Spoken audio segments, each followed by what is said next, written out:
દહીસરાના બે યુવાનોની ગૌવંશ કતલ કેસમાં ધરપકડના વિરોધમાં મુસ્લિમ સમાજ દ્વારા જિલ્લા પોલીસ વડાની કચેરીના ઘેરાવનું એલાન। કચ્છ જિલ્લામાં ગૌવંશ કતલના એક મામલામાં બે યુવાનોની ધરપકડના વિરોધમાં મુસ્લિમ સમાજ દ્વારા જિલ્લા પોલીસ વડાની કચેરીનો ઘેરાવ કરવાની ચીમકી ઉચ્ચારવામાં આવી છે।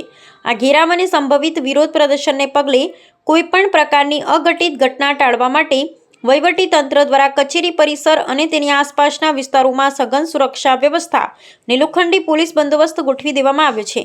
પ્રાપ્ત વિગતો અનુસાર દહીસરા ગામના બે સગા ભાઈઓએ તાજેતરમાં ગૌવંશ કતલના આરોપ હેઠળ સુરક્ષા કર્મીઓ દ્વારા ઝડપી લેવામાં આવ્યા હતા। આ કાર્યવાહીના પ્રત્યાઘાત રૂપે સ્થાનિક મુસ્લિમ સમાજના લોકોએ ઉગ્ર રોષ વ્યક્ત કર્યો છે। વિરોધ પક્ષની મુખ્ય રજૂઆત અને આક્ષેપ છે કે પકડાયેલા આ બંને યુવાનો સંપૂર્ણપણે નિર્દોષ છે અને તેમને આ ગંભીર ગુનામાં કોઈ અગમ્ય કારણોસર ઇરાદાપૂર્વક અને ખોટી રીતે ફસાવવામાં આવ્યા છે।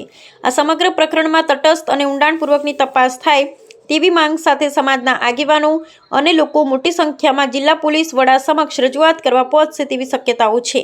આ સંવેદનશીલ મુદ્દાને કારણે સ્થાનિક સ્તરે કાયદો અને વ્યવસ્થાની સ્થિતિ ખોરવાય નહીં તે સુનિશ્ચિત કરવા પોલીસ વિભાગ અત્યંત સતર્ક બની ગયું છે અને સમગ્ર ઘટનાક્રમ પર ચાંપતી નજર રાખવામાં આવી રહી છે।